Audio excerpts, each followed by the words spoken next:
Hello மக்களே, welcome back to our channel. நான் உங்க திருச்சி பையன். நான் உங்க மதுரை பொண்ணு. இன்னைக்கு India vs Australia Boxing Day test match மெல்போர்னில் என்ன ஆச்சு வாங்க ஸ்ட்ரைட்டாக வீடியோக்குள்ளே போயிடலாம்.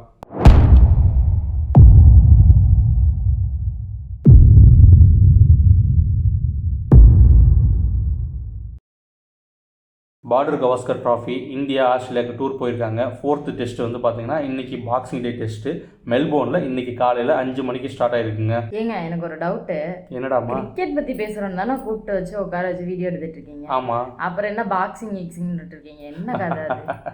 அது இல்லடாமா, கிறிஸ்மஸ்க்கு அடுத்த நாள் யூரோப்பில், ஏன்னா இங்கிலாந்து தான் கிரிக்கெட்டை கண்டுபிடிச்சாங்க. ஆமாம். கிறிஸ்மஸ்க்கு அடுத்த நாள் வந்து பார்த்தீங்கன்னா நடக்கிற போட்டியை வந்து பாக்ஸிங் டே போட்டி அப்படின்னு அவங்க பேர் வச்சிருக்காங்க. ஓ அப்படியா?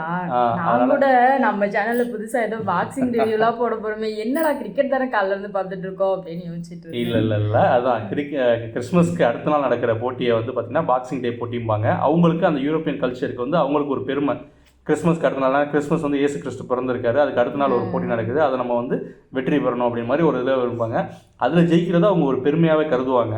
இப்போ அதனால் அந்த மேட்ச் வந்து பார்த்திங்கன்னா ஆஸ்திரேலியாவில் நடந்திருக்கு. ஏன்னா இங்கிலாந்து தான் கிரிக்கெட்டை கண்டுபிடிச்சாங்க, அவங்கள்ட்ட இருந்தால் எல்லாருமே கிரிக்கெட் விளையாட ஆரம்பித்தாங்க. அந்த மேட்ச் வந்து இன்றைக்கி ஆரம்பிச்சிருக்கு. இதில் டாஸ் வின் பண்ண ஆஸ்திரேலியா வந்து பார்த்திங்கன்னா ஃபஸ்ட்டு பேட்டிங் சூஸ் பண்ணாங்க. டாஸ் வின் பண்ண ஆஸ்திரேலியாவுக்கு பேட்டிங் வந்து பார்த்தீங்கன்னா பக்கபலமாக கை கொடுத்து தான் சொல்லலாம். ஏன்னா லாஸ்ட்டு 3 மேட்சாக வந்து பார்த்தீங்கன்னா ஓப்பனிங் வந்து சரியாகவே அவங்களுக்கு கிளிக் ஆகல. அதோட அந்த பாக்ஸிங்லாம் சொல்கிறீங்க, அப்போ அவங்க ஜெயிச்சு தான் ஆகணும்னே ஆடி இருப்பாங்க. அதுதான் கண்டிப்பாக இந்த மேட்ச் ஜெயிக்கணும் அப்படிங்கிறதுக்காக புதுசாக ஒரு பையனை இறக்கியிருந்தாங்க. யாருங்க அது? சாம் கன்ஸ்டஸ் அப்படிங்கிற ஒரு பையனை இறக்கியிருந்தாங்க. 19 வயசு பையன். என்னம்மா அடி வெளுத்தான் தெரியுமா?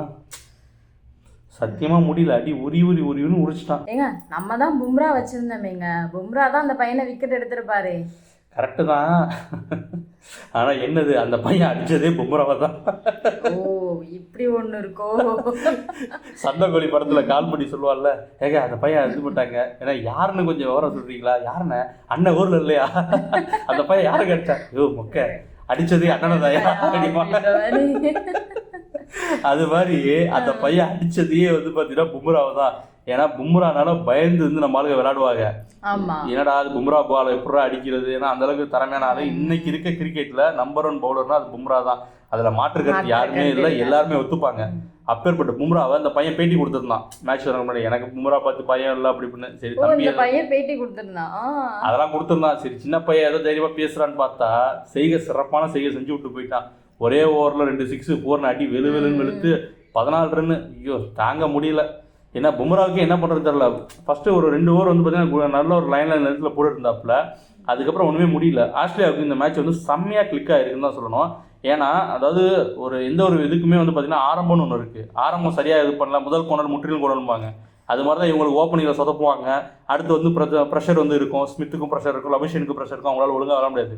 இன்னைக்கு இந்த பையன் அடிச்ச அடி 60 பாலுக்கு 60 ரன்னு அந்த மாதிரி வந்து விளையாண்டுட்டு இருக்காங்களோ.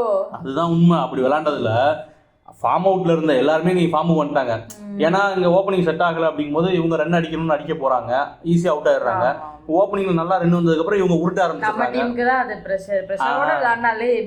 நம்ம டீமுக்கு அது ப்ரெஷர் ஆகி போச்சு. ஃபார்ம் அவுட்ல இருந்த கவாஜா வந்து பாத்தீங்கன்னா இன்னைக்கு 57 ரன்னு, ஃபார்ம் அவுட்ல இருந்த லபிஷன் வந்து பாத்தீங்கன்னா 72 ரன்னு. என்ன சொல்றது, வரிசையா வந்து பாத்தீங்கன்னா எல்லாரும் 50. இப்போ வந்து ஸ்டீவ் ஸ்மித் 68 ரன்ல விளையாண்டுட்டு இருக்காப்புல. டாப் 4 பேட்ஸ்மேன்ல 4 பேருமே 50 அடிச்சிருக்காங்க. இதுல இன்னைக்கு நடந்த ஒரு நல்ல விஷயம் என்ன நல்ல விஷயம் அப்படின்னா, எப்பவுமே இந்தியா கூட அடிக்கிற டிராவிஸ் ஹெட் அவர் இன்னைக்கு டக்கு, அது ஒண்ணுதான் நல்ல விஷயம். ஆனா எப்பவுமே அடிக்காத மத்த 4 பேரும் இன்னைக்கு அடி புலந்துட்டானுங்க. என்ன சொல்றது, என்ன பண்றது, காத்து அந்த பக்கமா வீசிடுச்சு போல. அது என்ன சொல்றது, முன்னாடி போனா கடிக்குது, பின்னாடி வந்தா உதைக்கிற மாதிரி. போன மேட்ச்ல ஏடா ஹெட் அடிக்கிறானே, மத்தவெல்லாம் அவுட் ஆயிட்டா இவன் ஒருத்தர் அடிக்கிறானே இருந்துச்சு. இன்னைக்கு மத்தவெல்லாம் அடிச்சா ஹெட் அடிக்கல. இதுக்கு அழுவுறதா இல்ல சிரிக்கிறதா அப்படின்ட்டு தான் இது அசரலாம் சொல்லுவாள்ல, உங்களுக்கு இதோட இது போயிடுச்சுன்னு வருத்தமா இருக்கு, எனக்கு இதோட போடுச்சு அது மாதிரிதான் இருக்கு. உங்களுக்கு மத்தவெல்லாம் அடிச்சிட்டானேன்னு வருத்தமா இருக்கு, எனக்கு ஹெட்டு அடிக்காம போனானேன்னு சந்தோஷமா இருக்கு. அது மாதிரி தான் இருக்குது. ஏன்னா இந்தியாவில் ஒன்றுமே பண்ண முடியல.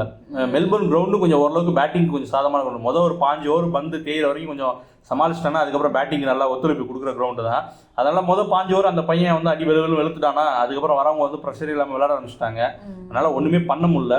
இந்தியாவை பொறுத்த வரைக்கும் வந்து பார்த்தீங்கன்னா பும்ரா பவுலிங் எடுப்படல, மற்றவங்க ஒன்றும் பும்ராவே இது பண்ணும்போது மற்றவங்களால ஒன்றும் சொல்ல முடியல. என்ன சொல்றது, இந்த மேட்ச்சில் ஒரே ஒரு மாற்றமா கில்லு வந்து வெளியில் எடுத்துட்டு அது போல நம்ம வாஷிங்டன் சுந்தரை கொண்டு வந்தாங்க. அவர் வாஷிங்டன் சுந்தர் ஒரு விக்கெட் எடுத்தார், லபுஷன் அவர் தான் விக்கெட் எடுத்து கொடுத்தாரு. இப்போதைக்கு நிலவைக்கு வந்து பார்த்தீங்கன்னா ஆஸ்திரேலியா வந்து பார்த்தீங்கன்னா ஒரு நல்ல நிலமையில தான் இருக்காங்க. 311க்கு 6 விக்கெட்டுன்னு, இன்னும் 4 விக்கெட் கையில் இருக்குது. ஸ்மித் வந்து 68 ரன்ல இருக்காரு.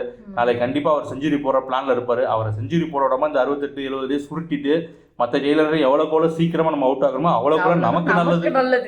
இல்லாட்டினா வச்சுக்கிறேன் செய்கூலி இல்லாமே சேதாரத்தை செஞ்சு விட்டு போயிடுவாங்க. ஒருத்தருந்து பார்ப்போம் நாளைக்கு என்ன நடக்குதுன்னு. கண்டிப்பாக நாளைக்கு மேட்ச் நம்ம ரிவ்யூ பண்ணுவோம். இதில் இன்றைக்கி நடந்த ஒரு சுவாரஸ்யமான ட்விஸ்ட் என்னன்னா, விராட் கோலி எப்போவுமே ஆக்ரோஷமாக இருப்பாப்புல, ஒரு சண்டை போடுற மோடில் இருப்பாப்புல. சண்டை கோலி தான் அவர் நம்ம டீம்லேயே. அவருக்கு இந்த புது பையனை போய் வம்புழுக்க போய் ஏதோ வழிக போய் உங்களுக்கு தேவையில்லாமல் ஃபைன் வேறு 20% சம்பளத்தில் ஃபைன் போட்டிருக்காங்க. இது வேறு நடந்துச்சு அன்னைக்கு. என்ன பண்ணுறது, என்ன பார்டர் கவாஸ்கர் டிராஃபினாலே நெருப்பு தான், இங்கிட்ட ஒருத்தர் அடிச்சிட்டு இருப்பானுங்க. அது இப்போ தான் கொஞ்சம் சூடு பிடிக்க ஆரம்பிச்சிருக்கு. பார்ப்போம் நாளைக்கு என்ன நடக்குதுன்னு. நீங்கள் இந்த வீடியோ பிடிச்சிருந்தா லைக் பண்ணுங்கள், கமெண்ட் பண்ணுங்கள், ஷேர் பண்ணுங்கள். இப்போ தான் எங்கள் சேனலுக்கு ஃபஸ்ட் டைம் வரீங்கன்னா மறக்காமல் எங்களுடைய சேனலை சப்ஸ்கிரைப் பண்ணுங்கள். நன்றி, வணக்கம்.